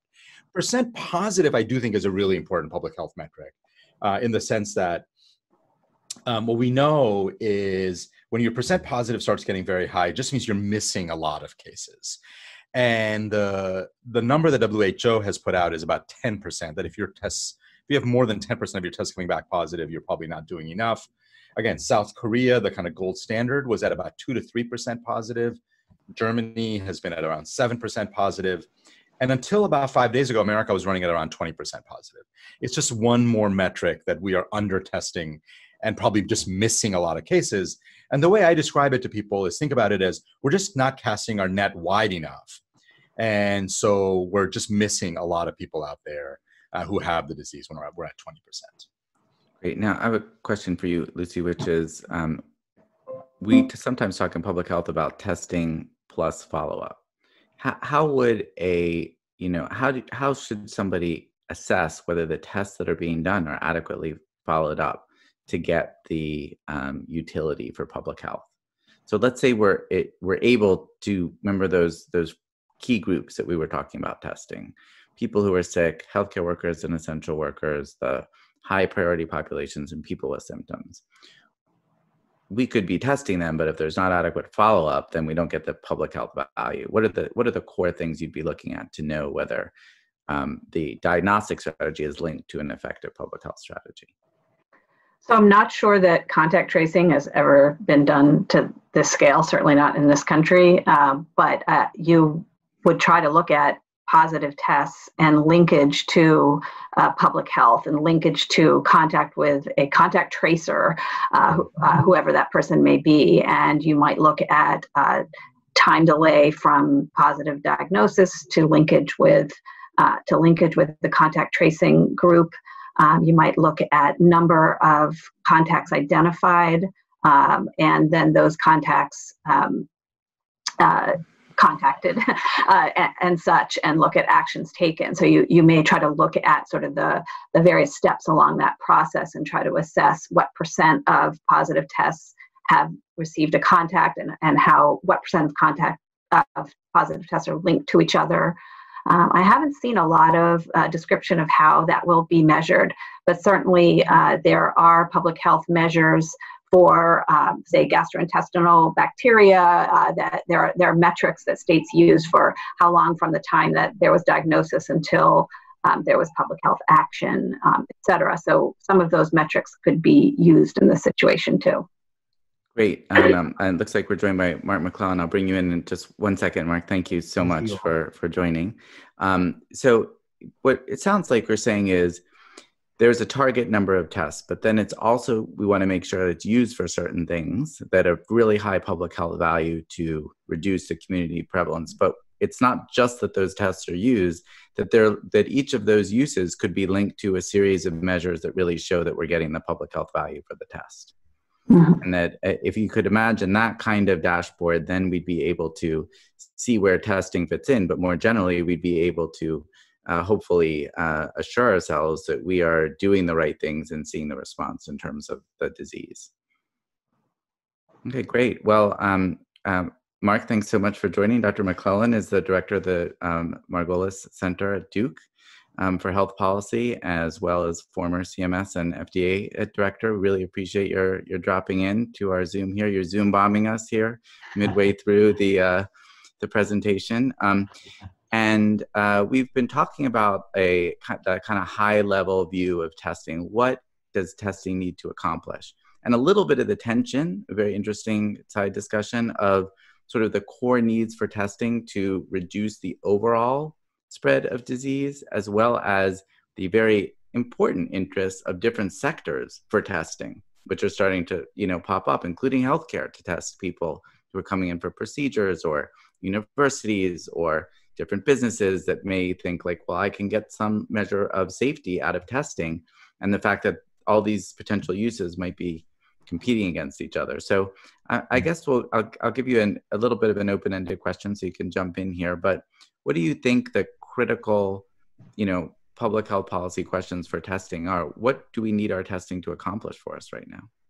Well, first off, Josh, just a thanks to you and the conference organizers at Hopkins. I can't say enough about the impact that a number of components of Johns Hopkins have had on the response to the pandemic. And as a school, it was very well set up in terms of health security and public health programs, and Josh's programs and others to bring a lot of good ideas to bear. And it's just great to have the continuing opportunities to collaborate with you all as we work through these responses. And I would say in terms of the value of testing, it's all of the above. And especially as we move further away from these extreme distancing steps that we've had to put into place, there are going to be more and more needs. In the roadmap that Scott Gottlieb and colleagues and I outlined, we envisioned this second phase of moving out of the intense surge response and the extreme isolation measures as depending in a fundamental way,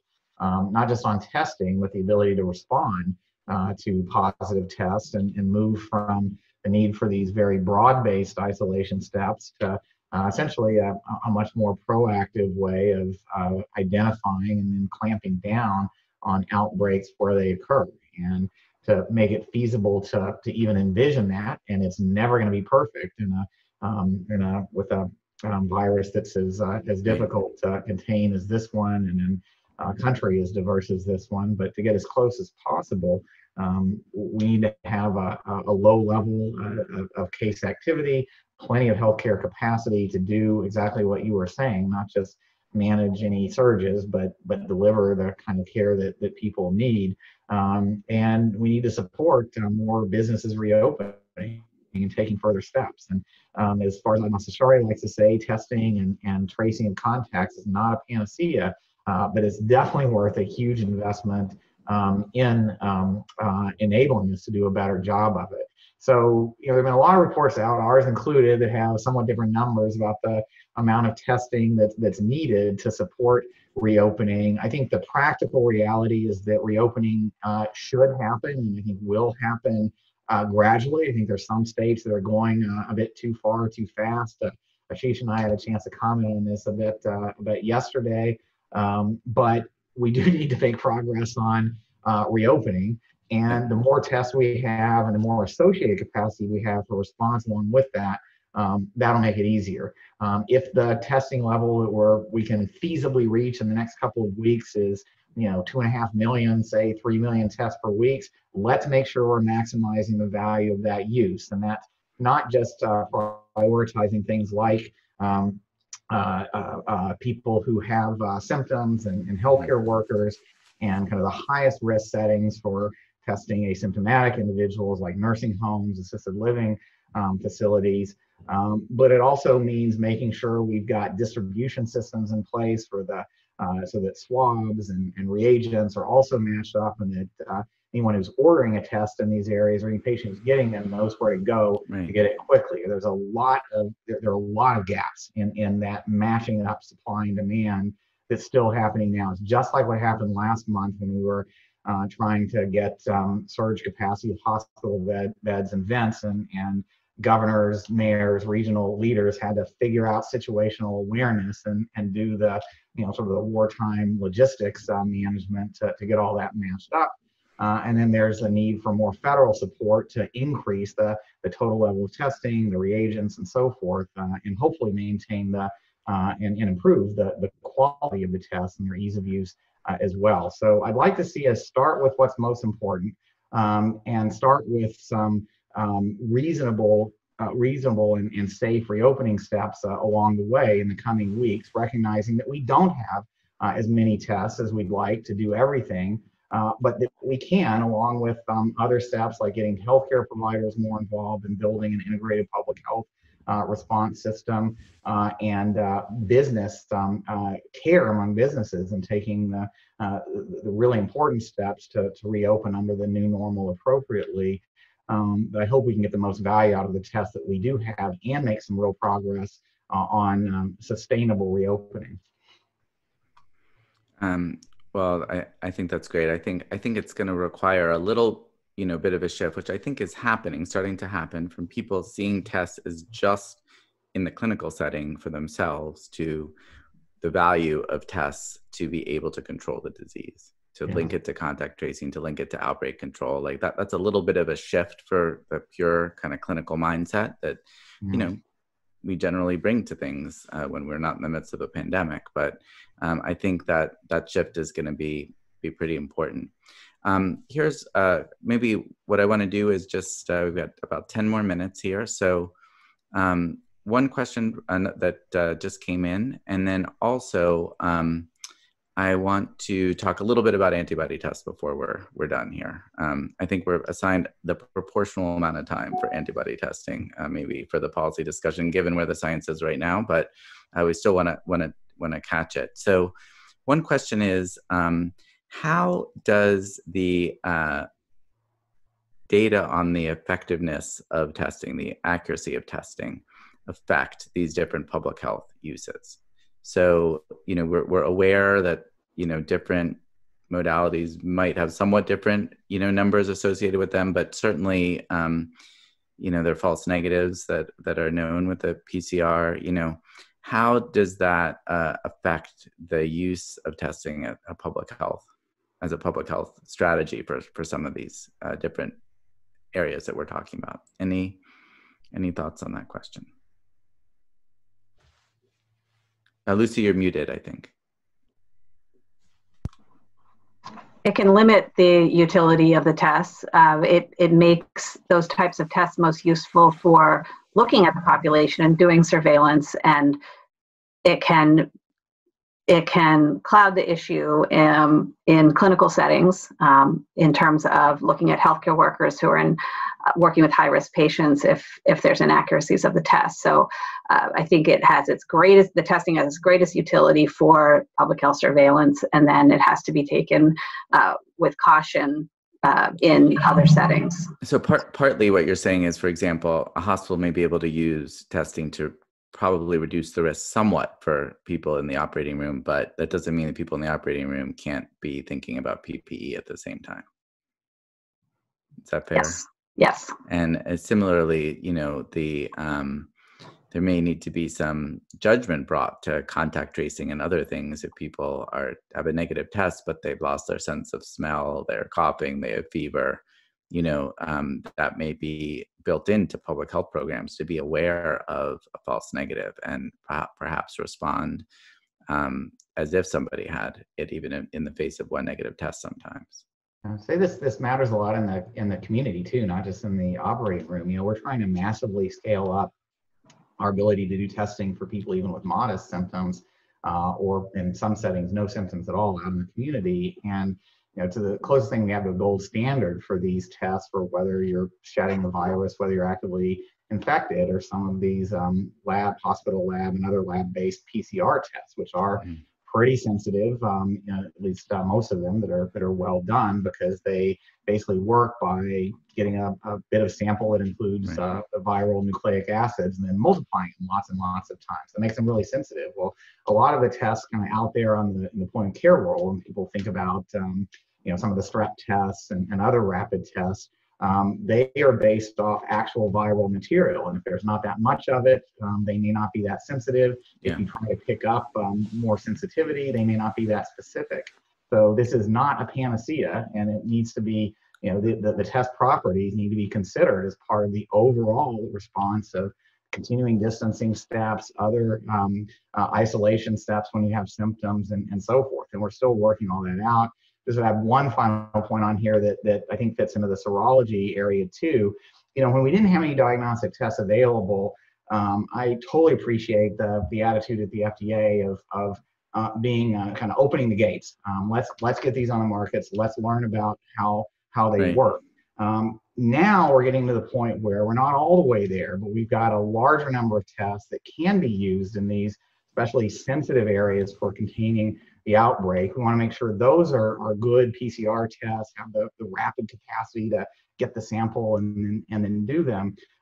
But as we're now expanding out to additional kinds of tests, it's time maybe to tighten the standards a bit and look carefully at least creating incentives for, if this goes for serology too, if we're going to start using these for even moderately important decisions, let alone huge decisions, like is someone safe to work in a high-risk setting because they've got immunity. Even more modest decisions than that, let's try to encourage a higher level of test quality through our standards and payment incentives. Yeah, go ahead, Lucy. I was just going to say that as we get treatments available, especially if there's limited access to treatment, this again will become very important to have accurate diagnoses. Great. Let me ask if there's any other comments on serology. I think, there's been some good reports written about the state of the science there, the point that Mark just mentioned about the variability of the products on the market, the certain hope that some of these tests will really come to bear a good prediction of immunity, but not yet realized as the research is ongoing. Any major other comments on the use of serology for public health right now? Certainly, it informs the estimates of the spread of the virus and our understanding of the virus. But yeah, Ashish. So that's what I was going to say, Josh. And what I was going to say is if you kind of cut through all the kind of noise about how much spread there has already been, I think what we're finding is a pretty consistent pattern that we've been underestimating kind of the disease just by through the diagnostic testing, that the actual prevalence is maybe 10 to 20 times. So the number of people who've been infected. So 10 to 20 times is a lot, but it's not 100 times. And that's an important distinction, right? Because 10 to 20 times means that maybe 3 to 6% of the American people have been infected already. But it doesn't mean that 30% of American people have been infected already. Right. And so there is this sort of very strong desire by a small number of people to sort of claim, oh, we're all like halfway through herd immunity. We're almost there. Mm-hmm. We're not almost there. And there's a lot of problems with the serology testing, and that's driving some of those unusually high estimates. But I think as we get better at serology, we'll find ourselves saying, 10 to 20x is still a good number of people who've been infected that we didn't know were infected, but it's not 100x. Yeah, so I agree with Ashish about the point on herd immunity is not going to be a useful strategy, I think, for the foreseeable future, and probably hopefully it won't be ever for the duration of this pandemic. I hope that's not the strategy we have to use. That's right.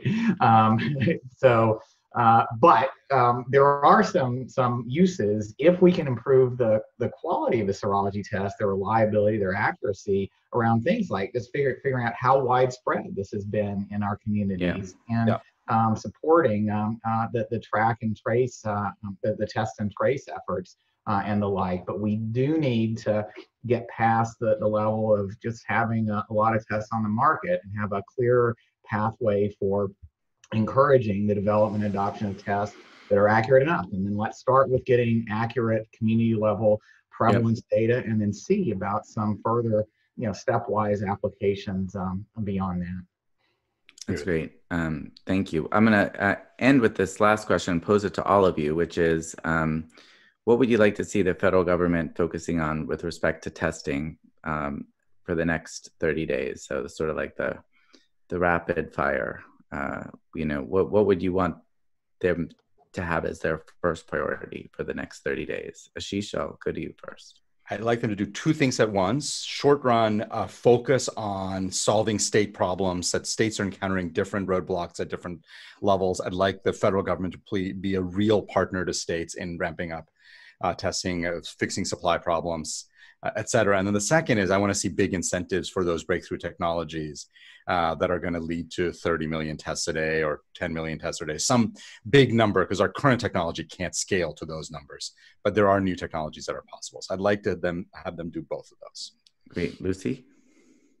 So those are great points. So I do think distributing tests to states, making sure that they are available for diagnostics in clinical settings as well as for public health surveillance. Great. And Mark? So I also would add, in terms of supporting the states, the states are having to do this hard work on sorting out logistics and supply, federal support for best practices on that, how to do that right, benchmarks, and so forth, plus helping to come in areas where there are shortages, including swabs and testing materials and reagents. And also, I think some more federal help for engaging healthcare providers. The healthcare providers are still ordering the vast majority of these tests. It's who people trust. It's where they're going to go to interpret the tests and hopefully get connected to the public health tracing systems and the like. Let's get the healthcare providers much more in this effort too. Most of them are not participating right now. Great. Okay. Great thoughts. Please join me in thanking. I'm trying to figure out how everyone can express their gratitude to you. Maybe type a little thank you if you are moved into the chat, or turn on your camera and give a wave. Although we can't see you, so that won't work. I think the chat is probably the best. They're just pouring in the thanks. They're just pouring in through the chat. So seriously, though, I really appreciate it. Ashish, Lucy, Mark, thank you so much for joining us here at the Armstrong Institute today to talk about diagnostic testing in public health. And it's back over to you, David Newman-Toker.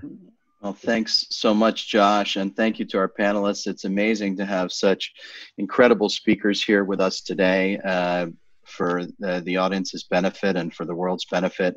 So thank you again for your participation. This has been amazing.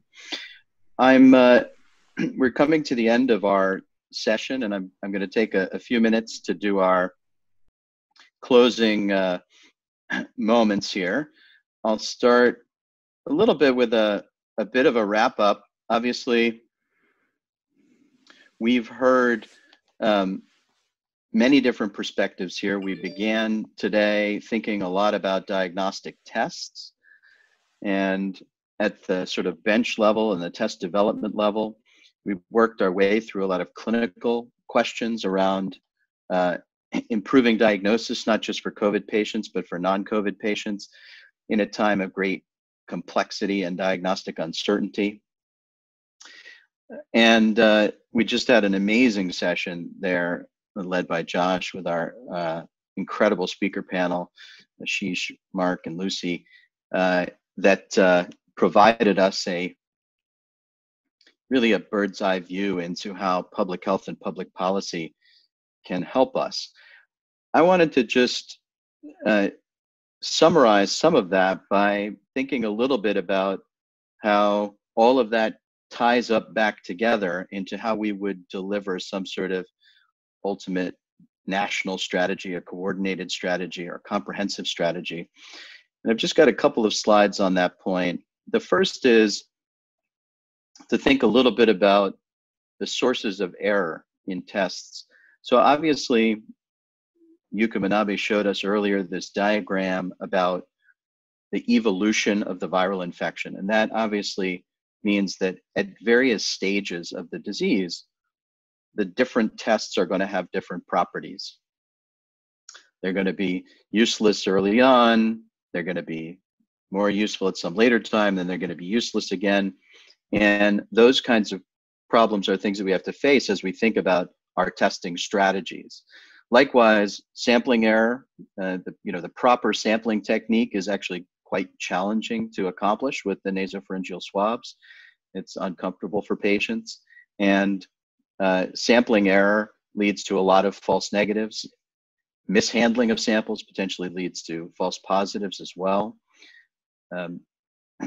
Yuka just recently told us about a recent test where they had a host of tests that were essentially 100% incorrect that they reviewed in the Hopkins lab. And when you have imperfect tests, your consequence is that you're going to be dealing with the problem of false positives and false negatives on a regular basis. Here's just a simple table that shows the relationship between the prevalence of the disease in the population being tested and the number of false positives and negatives for a hypothetical rapid PCR type test with a sensitivity of about 70% and specificity 95%, which is roughly what we expect a lot of these molecular diagnostic tests we've been relying on heavily are about. And what you can see is that these are great tests for situations where you're going to have a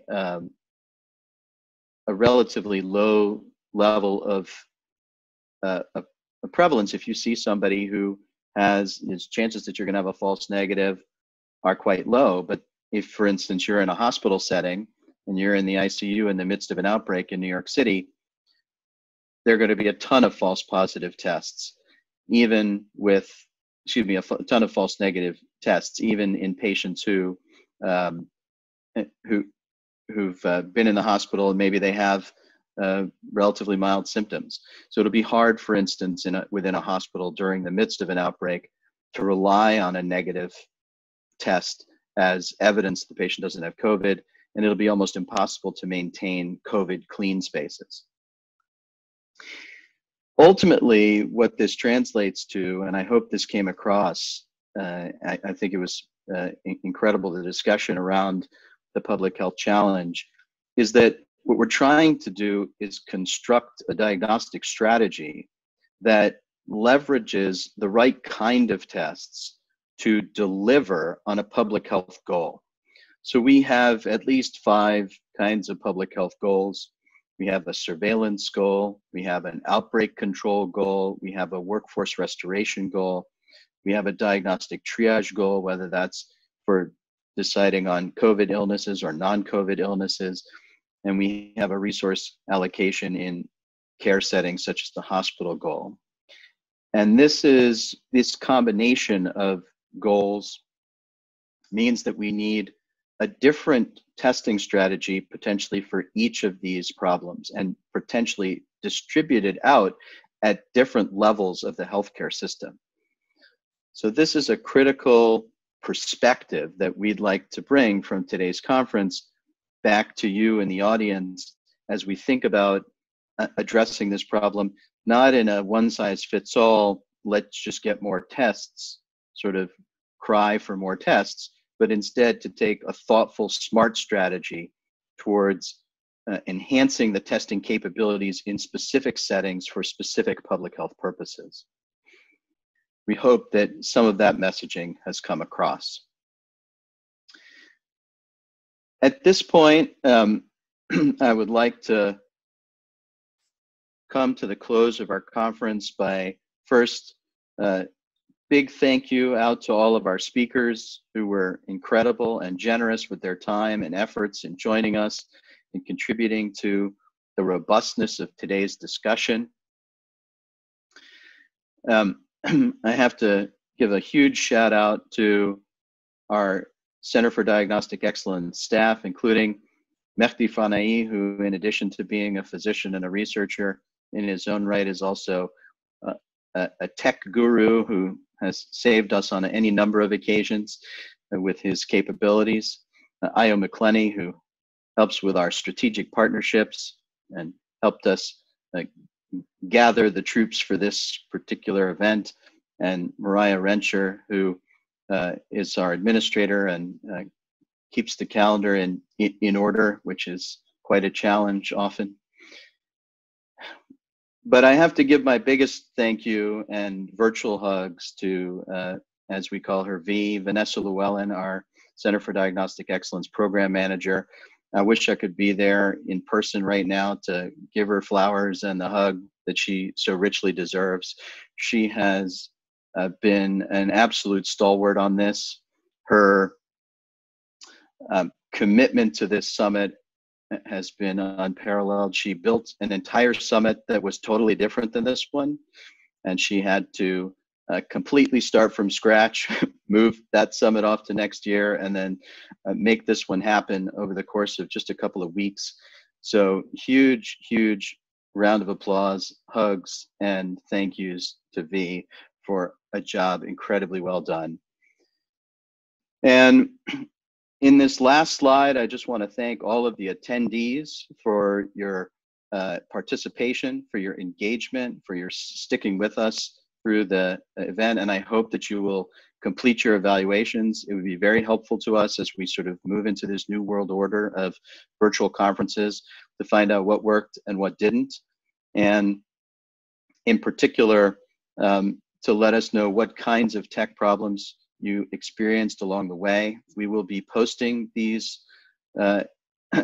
conferences on our Johns Hopkins website as soon as possible, with the intent of making them accessible to those who had challenges in accessing the technology during or were not available at this particular time. With that, I will again thank you and close the conference. We appreciate your being here, and stay safe and go out there and do good work. Have a nice afternoon. Bye-bye.